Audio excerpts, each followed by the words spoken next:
Juillet 1974, c'est un moment charnière parce que c'est un des derniers mois où le programme nucléaire français va se dérouler avec des tirs à l'air libre.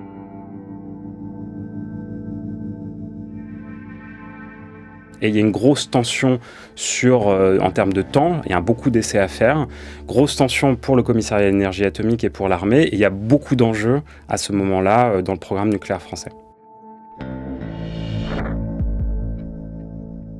Cet essai Centaure qui se déroule le 17 juillet 1974, il va y avoir un gros problème. C'est que le nuage atomique ne va pas aller suffisamment haut, le nuage atomique issu de l'explosion, et ne va pas atteindre les 8000 mètres qui étaient prévus, il va s'arrêter à 5200 mètres. Ce qui était prévu, c'est que le nuage devait partir vers le nord. Il devait partir vers deux îles, une île qui s'appelle Ao, qui est l'île où était la base avancée des essais nucléaires français, et une toute petite île qui s'appelle Kureia, qui était assez faiblement habitée. Rapidement, les militaires et le commissariat à l'énergie atomique se rendent compte que le nuage va partir dans une autre direction, et il va aller tout droit sur Tahiti.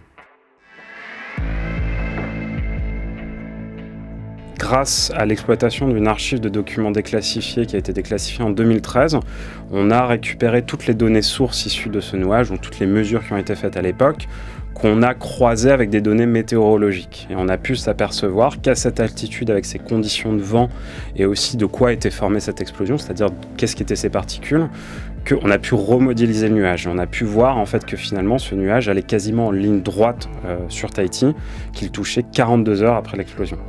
La conséquence qui est établie, c'est que ces personnes ont été contaminées par différentes manières, notamment par des pluies qui ont frappé Tahiti après l'essai, et donc l'ingestion de denrées qui ont été contaminées. Et donc c'est des gens qui effectivement ont reçu une dose qui peut aboutir dans certains cas au développement de maladies radio-induites, notamment des cancers.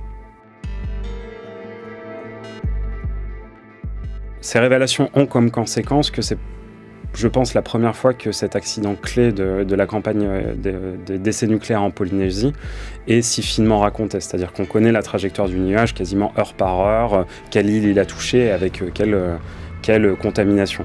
La seconde conséquence, c'est que ça a une importance pour les victimes des essais nucléaires, puisqu'on s'est rendu compte que les victimes ont été plus contaminées que le CEA, donc le commissariat à l'énergie atomique, ne voulait bien le dire, notamment dans cette dernière étude. Nos révélations ouvrent la voie à une plus grande indemnisation de la population de Tahiti, donc quasiment 110 000 personnes qui pourraient demander une indemnisation de la part de l'État si elles contractaient une des maladies radio-induites, donc un des cancers prévus par la loi.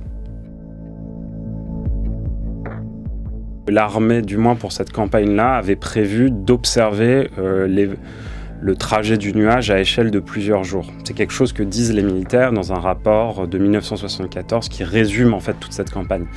Et donc, ce qu'on peut déduire de ça, c'est qu'ils savaient pendant quasiment 42 heures que le nuage allait toucher Tahiti.